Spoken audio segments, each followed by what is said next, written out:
Hi everyone, Gemling here, and this is Beacon Pines episode 12.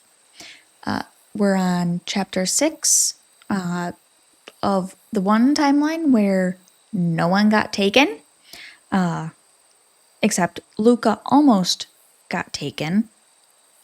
And to be honest, I'm really hoping this is the true ending.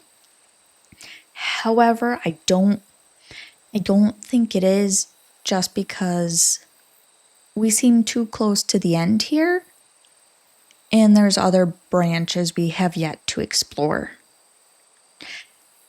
But let's see how this goes. And we'll see what in the heck Gran is hiding.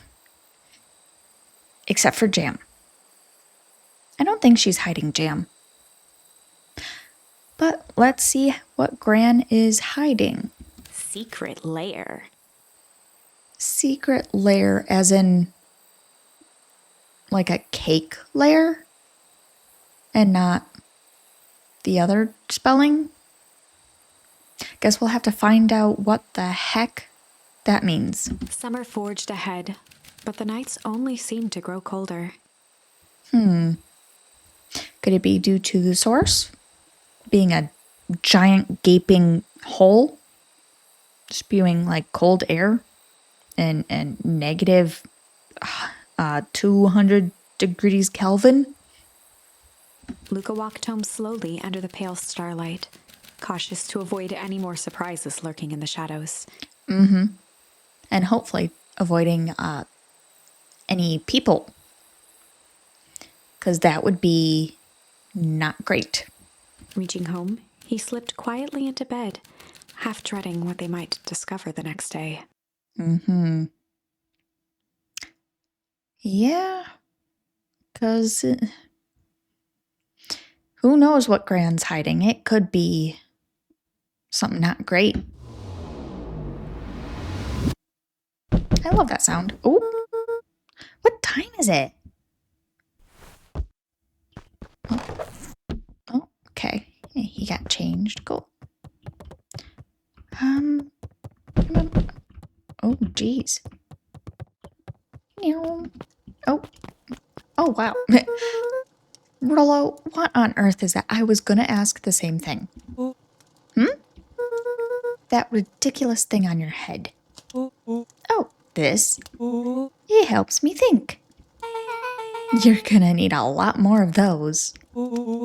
Joke all you want. We'll see who's laughing when I crack this case wide open.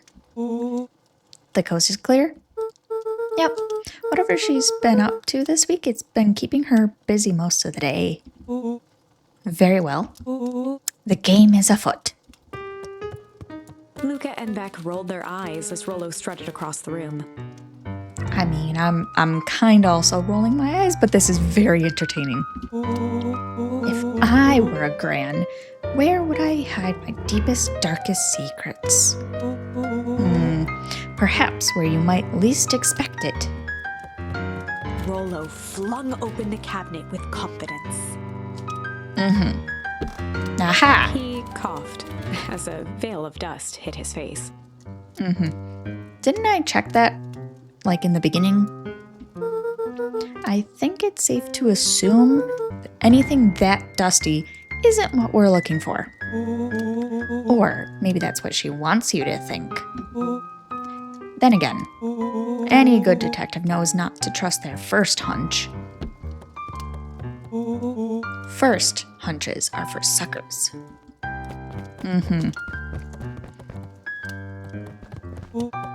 Eureka!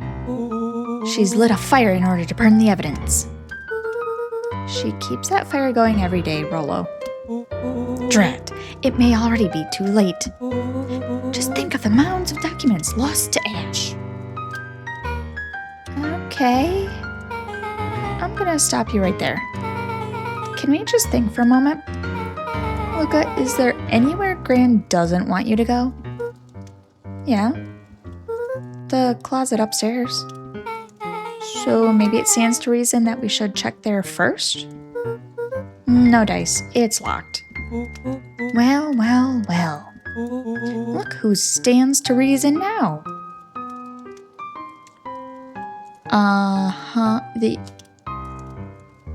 You sure that's the phrasing you want? And I have no idea where the key is. If it really is important, then she probably keeps it with her. Anywhere else? She has her berry bushes. Who has ever thought, I am going to take this important thing and huck it in a bush? True. Anything else? Maybe something out of the ordinary? Well, she is always worried I'll break her fancy dishware in the kitchen. But it doesn't matter anyway. I can't reach the latch. A look of realization crept onto Luca's face. Oh. All three kids snapped to glance at each other, then sprinted in turn toward the kitchen. Oh, is that Hutch? Oh, it is. And Oh. All right, Rollo. This is your time to shine. Ah, yes. You've called upon my expert detective skills. And now I shall proceed with... Before he could finish, Luca scrambled up Rollo's back. So, didn't I mention the scratches on the floor there? Does it move? Hey, this isn't my idea of detective work. Every squad needs a good lockpick. And every good lockpick needs a sturdy head to sit upon. This is beneath my standing. Stop complaining and hold still. Get it. The three crowded around the hutch to peer in. With the glass doors opened, a perfect porcelain display gleamed in front of them. Their eyes searched for anything amiss. But the only distinct feature was its impeccability. I guess that's what a hutch is for, to keep the dishes in it clean. Well, that was anticlimactic. Yeah. I don't really know what we were expecting. Like, oh hey, let me just yank on this random teacup and... As Beck pulled on one of the teacups, it slanted forward with a hollow click. The entire hutch began to rustle and slide under its own power. Seems like your Gran has been doing some remodeling. Yeah. Dude, only 2 types of people have secret lairs. Evil masterminds and superheroes. So, which one do we think she is? We're about to find out. Oh. Oh, okay. So more of an unhinged conspiracist vibe. Oh, wow. Yeah, this cannot be good. We need to look around before jumping to conclusions.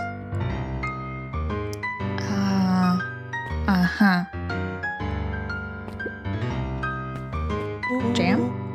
What do we have here? Barrels marked caution, explosive. And jam jars? That's enough jam to feed the whole town. What kind of incendiary jam is your Gran making?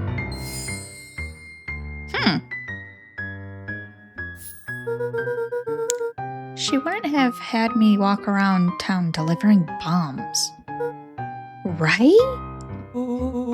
Only one way to find out. Rollo casually spun open a lid and dipped his finger in the jam. That's dangerous. Huckleberries. He smacked his lips. And a hint of brown sugar. And... ink? What? Rollo plunged his hand in the jar, fishing out a soggy slip of paper. Huh. How would you... Okay. Aha! Rollo offered the slimy note to Luca and licked his fingers clean. It's addressed to Mrs. Fratelli. A grand jam jam? What? Huh? A grand jam gram. It says, last night I used the disguise Eris provided to scout the location. The timing window should be possible. Operation Sparkplug is a go. Aw, man, are they doing a heist? Whatever it is, it can't be good.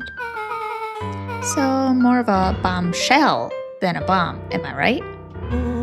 You're new here, so I'll let it slide. But I'm the bad joke guy around here.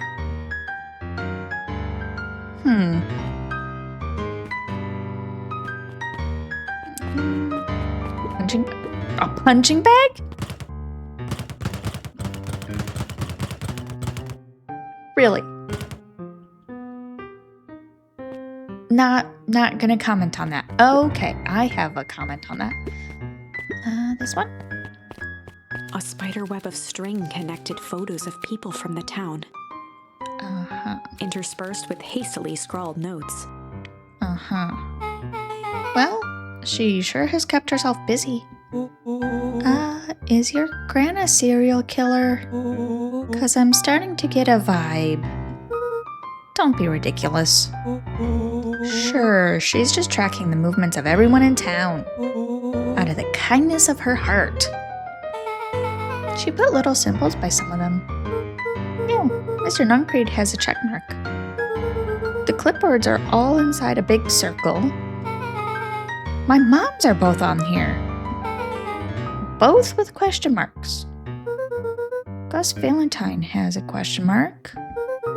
Eris has a question mark that's been crossed out. Mr. Kerr has a bullseye. Rightfully so. The killer has chosen her next victim. We don't know what any of this means. Whatever it means, it's probably not good.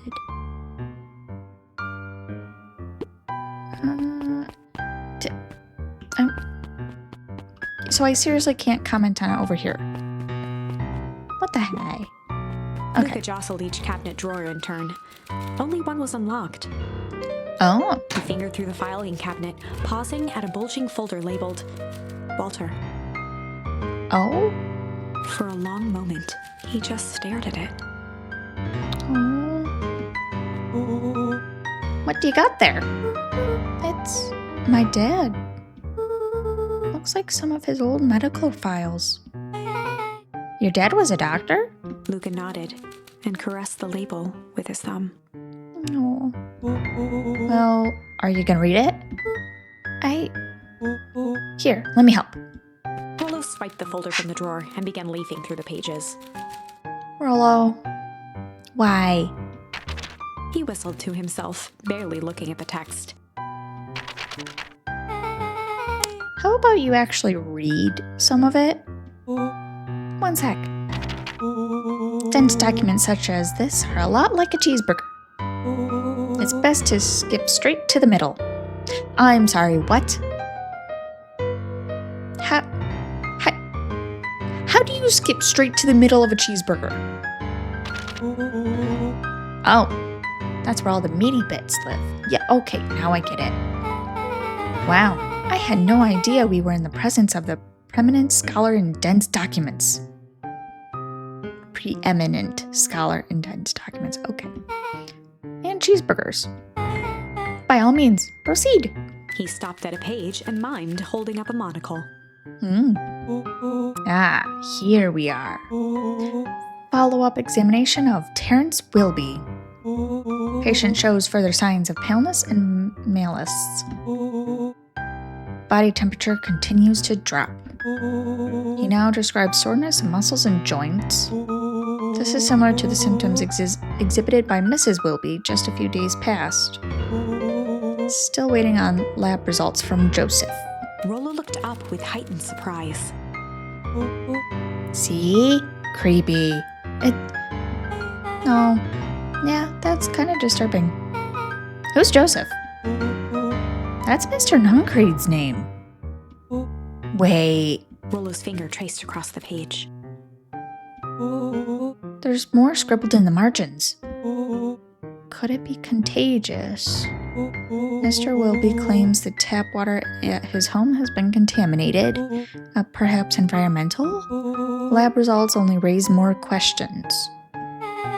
It's like he came back to this report later and made those notes. So it might be related to something else? Rollo scanned through several more pages. Here, the writing looks shaky. I just couldn't help her. This disease, or whatever it is, progresses so fast. And with his wife passing, Terrence's condition follows close behind. Exasperated by the loss. Enough is enough. I need to take matters into my own hands. Luca, staring blankly at the cabinet this whole time, spoke softly. What does it say next? Rollo rustled the folder, trying to loose more pages. Okay. That's where it ends. What? There has to be more. Luca frantically shoved the remaining cabinet folders, trying to find another labeled Walter. Luca, I think that's the only one. It's alphabetical, see? What did he mean, enough is enough? How did he take matters into his own hands? This is bull. Luca slammed the drawer shut. Oh, now I get to see this. Okay. They crowded around a worn-down old map of Beacon Pines. Cool. This looks like a treasure map. Not every old map is a treasure map, Rollo. Yeah, but every treasure map is an old map. Can't fault that logic. Look, there's even a pathway drawn on it. It starts at the entrance to town. And if we follow it... Rollo carefully traced the path with his finger. It leads right to... He jabbed down at the end point. Town Square? That's the fountain in the middle of town. What a weird place to hide treasure. Rollo, that doesn't look like treasure to me. The end of that path on that map has the same symbol as these explosives over here. So it's not hiding treasure. A real bummer. You know, I'm gonna pause a bit. I think because it's an old map of Beacon Pines, it's referencing the old Beacon Pines. And the plan is to put incendiary stuff in the source, which is in the middle of Town Square, you know, the gaping hole. I think that's the plan. And I'm wondering if that's what happened when, like, on the festival day, when Luca and Rollo, like, reunited and whatnot and made up and headed to the treehouse. I'm wondering if that's what happened of why it, like, everything iced over. It would make sense. Okay, carrying on. Rollo, what's the thing you've been excited about for the past month? The festival. Oh. Did you just say gulp? This feels like a gulp kind of situation. Everyone will be gathered near the center of town. She's gonna blow up the festival! Not if we stop her. What was that? Luca looked up from the map. What was what? No, I heard it too. That was the front door. Which means someone just shut the door. Which means someone's upstairs. Shh, quiet. Hit the lights. Beck flicked off the light, and they became statues in the dark. Overhead, creaking floorboards bent under slow, deliberate steps. The kids looked up, the tilt of their necks following each footfall.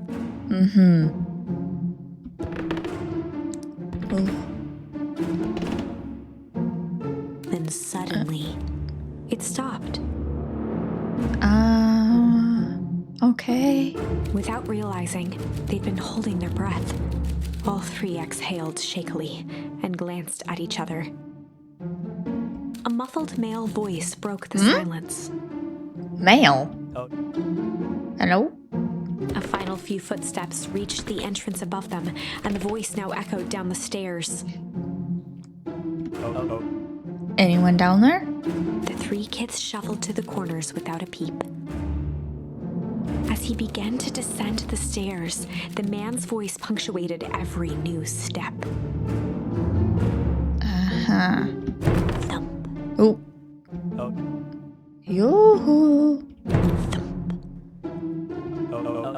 I'm not here to hurt anyone. Thump. I'm just here to help. Just At the bottom step, the man paused, squinting to search the room for signs of life. huh. Guess it's nothing. Rollo shifted suddenly. Okay, the silhouette of Rollo is quite cute, but also kinda looks like a bear. Maybe? No. Maybe a lion with all the mane and whatnot. Anywho. Luca gave him an intense, chastising look and whispered through clenched teeth. Oh, don't. It was too late. Rollo was already inching toward the stairway. He screeched as he charged toward the shadowy figure. I'm sorry, he screeched? Flaming chicken coop! With all his weight, Rollo tackled the man to the ground. Uh-huh. Okay. Rollo? Mysterious creepy man? Anyone there? From the dark corner, they saw something move. Well, I didn't know if I had it in me. But there was only one way to find out. Holy crap, Rollo, that was awesome. Wait, did you just kill that person? Luca scrambled to the hunched figure on the ground. Pressing his fingers to the man's neck, he sighed with relief. You sure clobbered him good, Rollo. He's knocked out cold. As Beck flicked back on the light, Luca and Rollo both gasped in stereo. Mr. Tolliver! Chapter 7. What? Well, okay, now thinking on it, Gran did have Luca deliver the jam jars to Mr. Tolliver and Mrs. Fratelli. So, in the one branch, there was a meeting between the three, so at least that makes sense.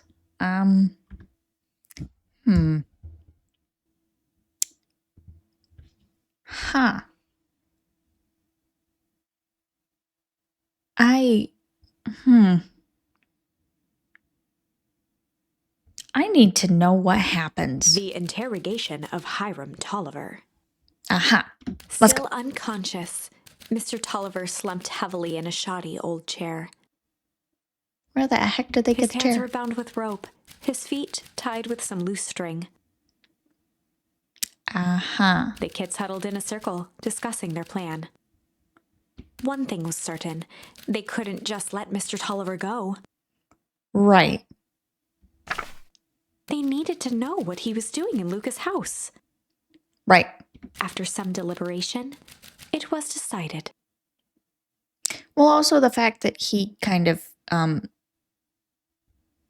knew that it wasn't Gran that was in the house. So, I don't know. Oh. Okay, a choice. Let's see.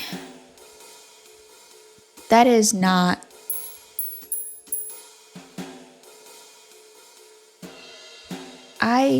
Mm-hmm. Those are choices. I'm guessing this is like good cop, bad cop.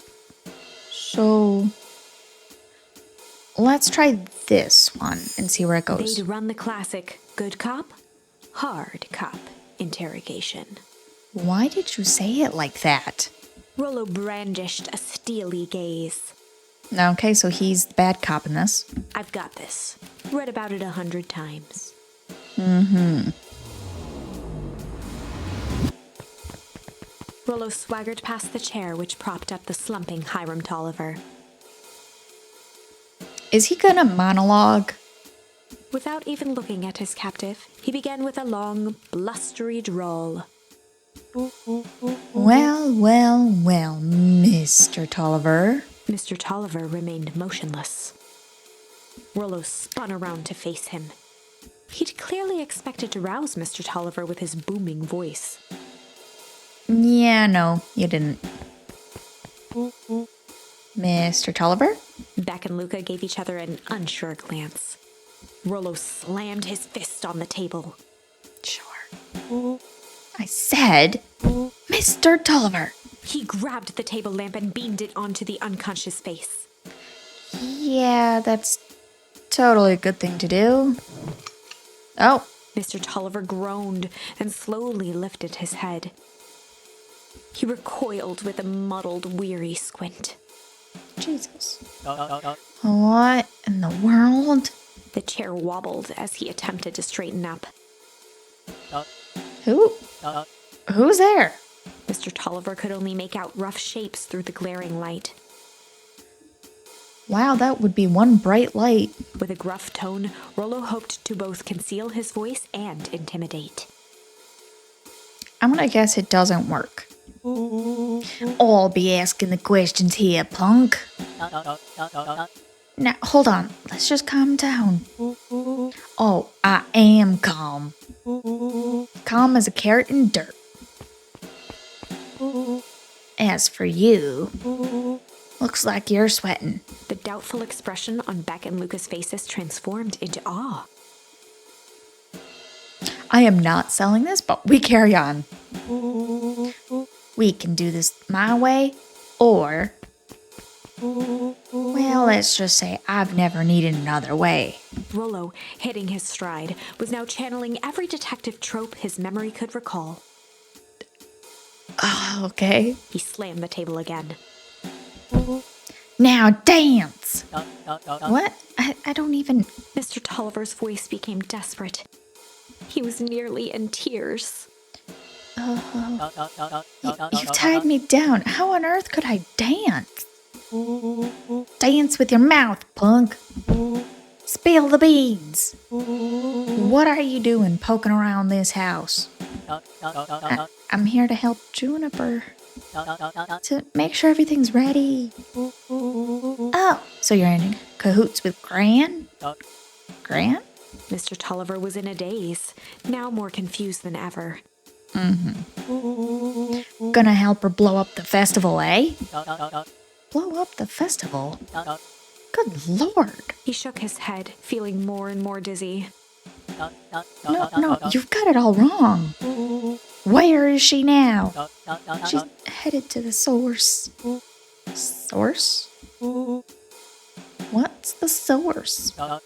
It's where His voice faded to a whisper. the town began. Where it all began. What is Operation Sparkplug? With that, Mr. Tolliver passed out cold. Uh-huh. I think you overdid it.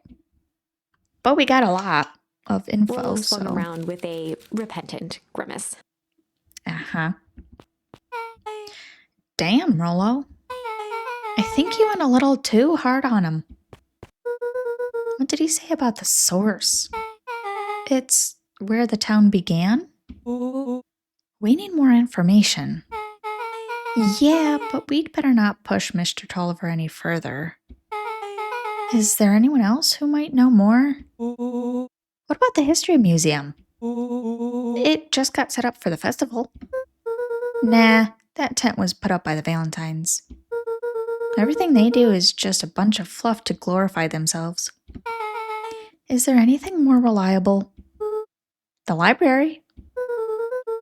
If there's any information about this source thing, Kato can help us find it. Let's go get some answers. Whoa. Okay. This is a dang nice library. Thanks. We work hard on it. Aren't you a little too adorable to be a librarian?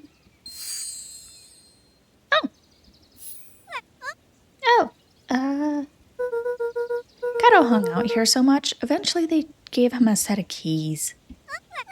I just keep an eye on the place for Miss Novak sometimes. They got you working for free? It's quiet, and I get access to all the books I can read. What more could a person want? Fair enough. What can I do for you all? We need a favor. I already told you and Rolo. I can't put you any higher on the wait list for the next Tank Atomic. And if you're here with more candy, I'll have you know I can't be bought. Call it a personal code of conscience. Actually, we're looking to do some research. Now you're speaking my language. What are you looking for? That's the thing, we sort of don't know. What do you got on the history of the town? There's the county record archives. What's in those? Births, deaths, newspaper clippings, stuff like that. Pretty boring reading. But they do go all the way back to when the town was founded. Great, we'll start there. Ooh. Chapter 8. Okay, now you know what? I think that's going to be the end of the video because got quite a bit of information, and now it's a good stopping point. So we'll see you next time.